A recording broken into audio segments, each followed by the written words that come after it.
Saudara, polisi terus mengusut kasus pembunuhan berencana terhadap Brigadir Yosua. Selain sudah menetapkan 4 tersangka, sejumlah personel ditempatkan di tempat khusus Provos dan Markas Komando Brimob. Kasus pembunuhan berencana terhadap Brigadir Yosua menyeret 56 polisi yang diperiksa secara khusus terkait kode etik dalam penanganan kasus ini.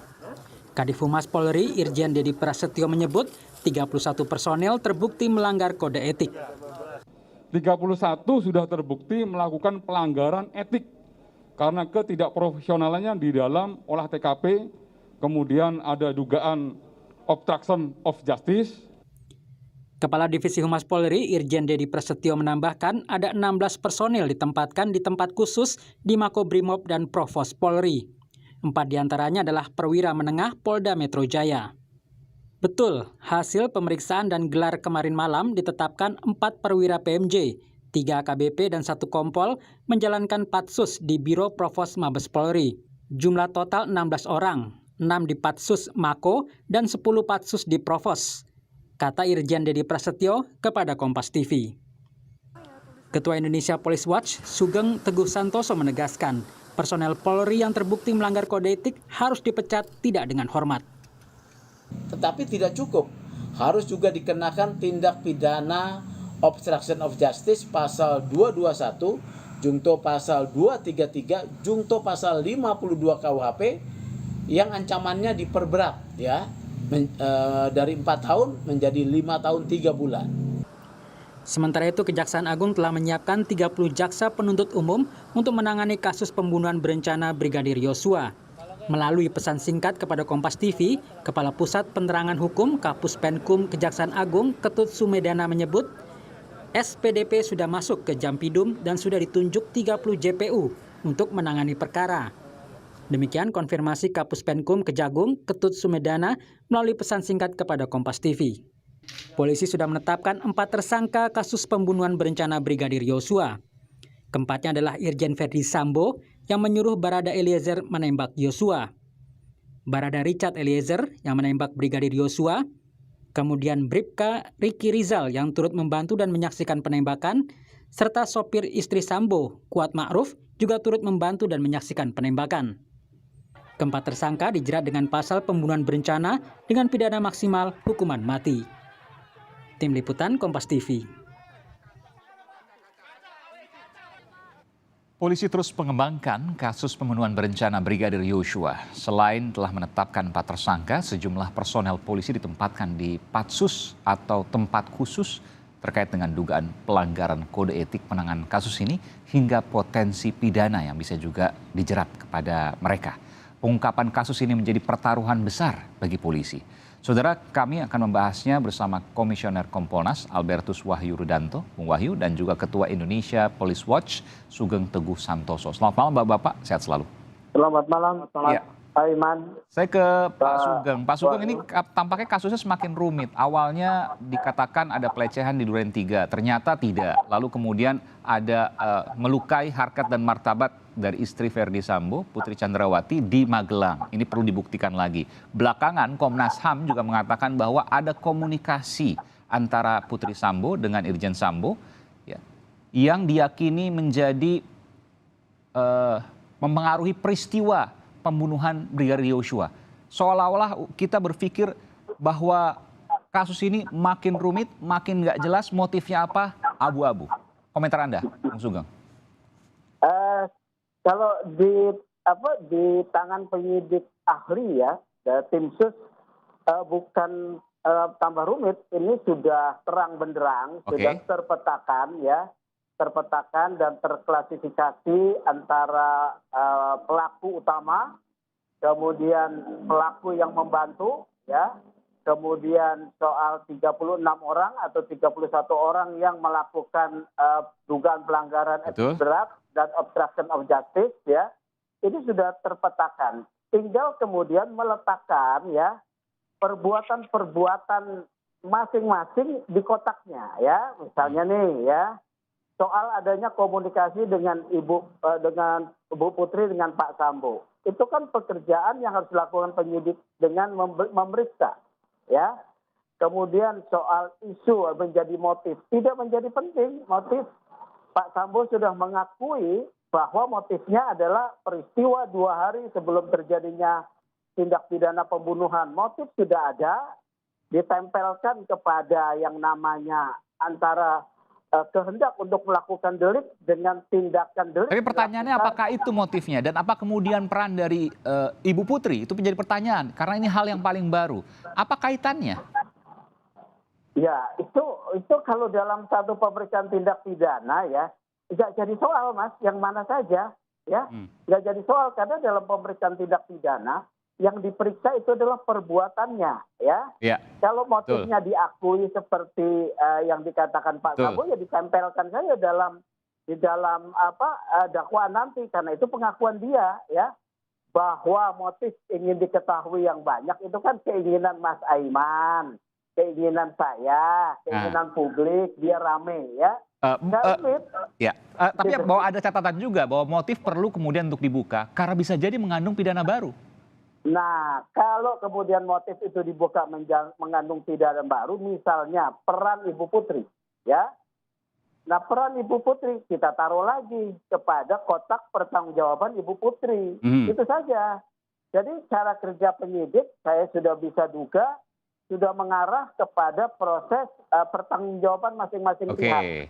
Sekarang kan yang belum adalah pertanggungjawaban Ibu Putri dalam kaitan peristiwa tersebut. Nah, ditaruhlah peristiwa yang katanya terjadi komunikasi 1 jam antara Pak Sambo dengan Ibu Putri. Ini akan didalami apakah ini ada unsur yang berisi pertanggungjawaban pidana Bu Putri. Ya, gitu loh.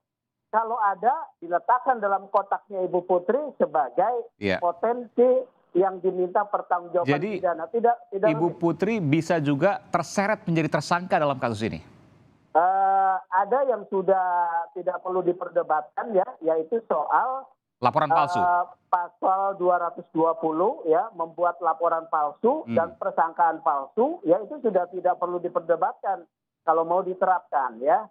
Tinggal problemnya kan adalah terkaitan Ibu Putri dalam pidana 340. Ya. Jadi itu nggak rumit kalau menurut saya. Ya, kita ini yang pengen tahu segalanya, ya. Jadi kita dukung penyidik menyelesaikan pembuktian perbuatan pidananya. Kita dukung tim sus. Kita dukung Pak Kabar Eskrim, ya, supaya mereka bisa lancar, tekanan-tekanan kepada mereka bisa diatasi, ya. Jadi seperti itu IPW ya tinggal mendukung dengan satu suara publik. Ya, meskipun juga ada pertanyaan terkait motif, apakah ada unsur pidana baru dan sebagainya. Tapi ada pesan Presiden, saya ke Bung Wahyu, bahwa ini dibuka selebar-lebarnya, usut tuntas dan transparan. Bung Wahyu melihatnya seperti apa? Ya, saya kira yang dilakukan penyidik itu sudah linier dengan apa yang disampaikan Pak Presiden. Dan juga sudah linier dengan janjinya Pak Kapolri untuk transparan akuntabel. Satu yang menurut saya, tadi saya setuju dengan Pak Sugeng, bahwa sebetulnya sekarang ini sudah semakin fokus karena pelaku utamanya sudah mengaku. Kemudian selama ini beberapa bukti muncul karena adanya penekanan scientific crime investigation. Rupanya dengan adanya scientific, perdebatan-perdebatan, cerita-cerita yang selama ini muncul bisa pupus, bisa terbukti dan sebagainya, tetapi semakin terarah. Terarah karena kalau sudah presensi tidak bisa dibantah lagi. Termasuk kemudian ketika dilakukan upaya untuk mengarahkan ke pidana para personel Polri ini melalui proses sidang etik dulu. Karena dari etik ini akhirnya kan ketahuan bahwa mereka itu sebetulnya ikut dalam rekayasa ini atau tidak, dan ini dibuktikan dengan adanya yang sudah masuk ke Patsus, kan ada 10. Oke, saya masuk ke situ Pak Wahyu. Nanti saya akan tanyakan juga ke Bung Sugeng. Yang masuk ke Patsus mayoritas adalah mereka yang tergabung dalam Satuan Tugas Khusus Satgasus yang kali ini dibubarkan. Adakah kemudian Satgasus ini terkait dengan proses semua ini karena ada hal lain yang menjadi motif dari peristiwa ini? Ini kan menjadi pertanyaan publik. Anda setuju dengan itu? Kalau dalam pandangan Kompolnas kami sudah diskusi banyak, bisa terkait tetapi tidak secara langsung. Karena Bisa iya, bisa tidak, Anda mengatakan itu ya?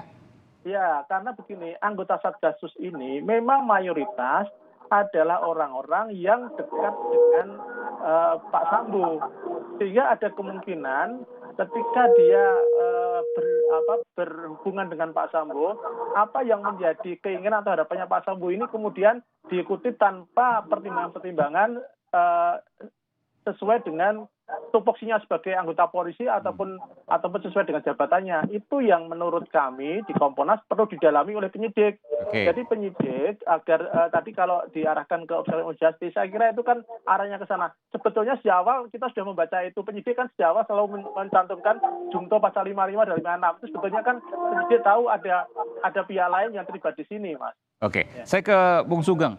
3 hal, Bung Sugeng. Pertama motif, yang kedua Satgasus, yang ketiga personel Satgasus ada puluhan yang sekarang ditahan dan dipatsuskan di tempat khusus.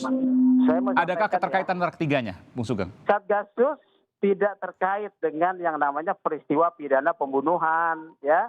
Karena tugas Satgasus bukan tugas melakukan pembunuhan. Betul, ya, tapi oknum-oknum yang kemudian ada puluhan yang ditahan saat ini? Sekarang yang harus dicari adalah relasi kuasa yang terjadi dalam praktek kerja Satgasus, ya. Bagaimana relasi kuasa antara Sambo dengan anggota Satgasus intinya, ya. Ini yang dicari tahu, ya. Apakah karena relasi kuasa yang sangat kuat, dominan, sewenang-wenang, yang berpotensi juga Satgasus disalahgunakan ketika melakukan tugasnya menindak 5 tindak pidana. Tipikor, psikotropika, narkotika, korupsi, dan IT, ya. Jadi relasi hubungan atasan bawahan, relasi kerja, apakah ada potensi penyimpangan-penyimpangan ini yang setelah Satgasus dibubarkan, didalami, ya, diminta pertanggungjawaban. Karena ketika kita melihat anggota-anggota Satgasus itu terlibat banyak, ini bukan tugas Satgasus, jadi kita jangan salahkan tim Satgasusnya, ya. Tapi kita melihat pada perbuatannya, baru relasi di dalam Satgasus, ya. Tapi saya tanya, Anda tahu nggak? Mungkin Anda bisa, karena banyak juga publik yang belum paham. Apa sih tugas Satgasus itu? Kalau dulu waktu zamannya Pak Tito kan untuk kemudian memberikan terkait dengan demo 212 dan lain sebagainya. Kalau sekarang apa ya? Ini justru menimbulkan satu potensi penyalahgunaan, ya, karena disebutkan begini. Ya. Tugas Satgasus adalah melakukan penyelidikan dan penyidikan tindak pidana yang menjadi atensi pimpinan. Atensi pimpinan, oke. Ya kan, ini ada pilihan-pilihan dalam kasus mana yang mau diambil. Kemudian kewenangannya 5 yang diatur dalam undang-undangan. Psikotropika, narkotika, tipikor, TPPU, dan IT. Ini semua terkait dengan tindak pidana yang dalam tanda kutip mewah. Uangnya banyak maksudnya? Iya. Oke. Banyak potensi uang yang besar dalam narkoba, ya, dalam korupsi akan dipilih yang besar, ya.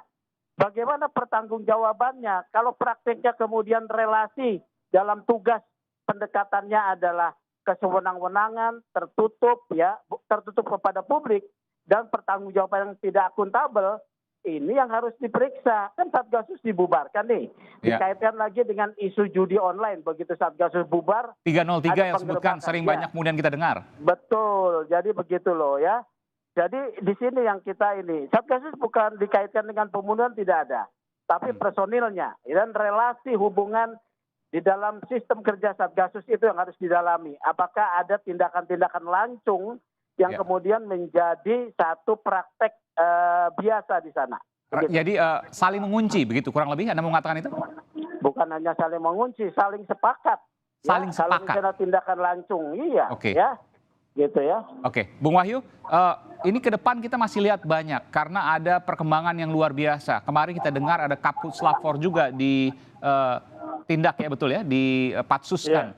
Karena ini dugaan saya terkait dengan hasil otopsi yang pertama, betul demikian? Info yang saya peroleh, yang kami peroleh, Kapus Lapor itu ketika mengambil keputusan berada dalam tekanan. Nah, sekarang biar penyidik Kapus Lapor kan sekarang masih dalam pelanggaran etik. Ya. Nah, saya kira nanti apakah nanti akan kemudian dinyatakan pidana nanti prosesnya.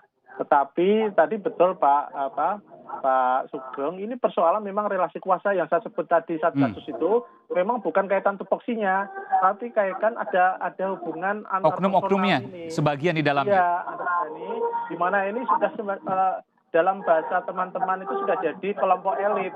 Nah, kelompok elit ini kan menjadi kekuatan tersendiri. Sebetulnya tujuan utamanya bagus. Satgasus ini kan untuk akselerasi apa yang menjadi tugas pokok Polri, tujuan utamanya. Tetapi dalam perkembangannya ternyata ada deviasi-deviasi. Nah, saya kira itulah yang harus didalami nanti, apakah deviasi ini sudah menjurus kepada pelanggaran etik dan pelanggaran pidana. Itu saya kira yang nanti harus didalami. Oke, semua ini perkembangannya luar biasa. A, B, C, dari kanan sampai kiri, atas, bawah, dan sebagainya. Apa saran Anda agar perintah Presiden bahwa usut tuntas, terbuka, transparan, akuntabel bisa terjadi dalam kasus ini? Kalau saran Kompolnas ya harus berani bersih-bersih total.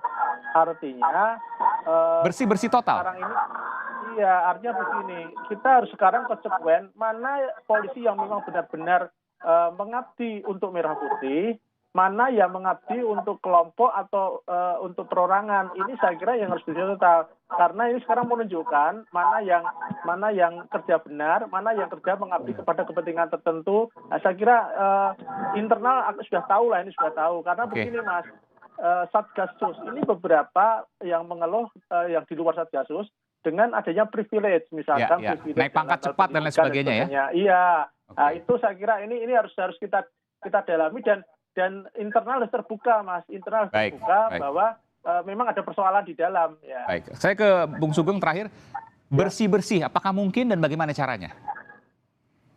Ya, pada tahap ini ya, saya rasa bersih-bersih terjadi ya. Tapi apakah akan terjadi pengulangan lagi karena bebalnya aparatur polisi. Jadi kalau nanti dia dikasih kuasa, oleh karena itu harus ada instrumen yang memastikan mereka itu taat pada aturan. Kontrol, fungsi kontrol. Kontrol, iya. Oleh karena itu saya usulkan dalam majelis kode etik kepolisian dimasukkan sebagai bagian tetap adalah publik. Ya, tokoh masyarakat atau akademisi, ya. Jadi dimasukkan yang mempunyai reputasi yang kuat, gitu ya. Kalau tidak, tapi kan penasihat Kapolri juga banyak dari tokoh masyarakat dan juga akademisi. Beda karena penasihat itu tidak mempunyai peran dalam membuat keputusan. Kalau dalam majelis kode etik, dia bagian yang akan memberikan pertimbangan dalam putusan. Katakanlah masuk dalam Wanjakti misalnya, begitu ya? Tidak juga. Ya, ini soal pengawasan pada tindakan perilaku menyimpang, yang harus diperiksa, gitu loh ya. Kalau Wanjakti kan pertimbangan kenaikan pangkat, ya. Ini memeriksa orang-orang yang diduga polisi yang diduga menyimpang, ya. Jadi harus dilakukan ada pihak dari publik, gitu. Karena di advokat, di polisi ada publik. Ya, ahli dan juga orang yang punya reputasi masuk dalam dewan kehormatan mereka. Jadi orang yang punya integritas, independen, dan kemudian bisa melakukan hal tersebut. Meskipun Kompolnas juga banyak juga orang-orang hebat kan, seperti Bung Wahyu yang mengawasi polisi sebenarnya. Jangan yang mudah disuap ya. Ya, kalau yang mudah disuap ya repot juga. Oke, baik. Baik, nanti kita akan tunggu.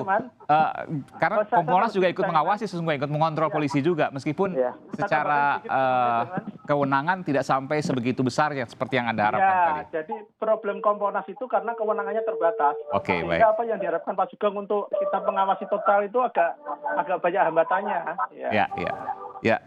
Baik, terima kasih Bung Wahyu Rudanto dari Kompolnas dan juga Pak Sugeng Teguh Santoso, Ketua Indonesia Police Watch. Terima kasih Bapak-Bapak, selamat malam, sehat selalu.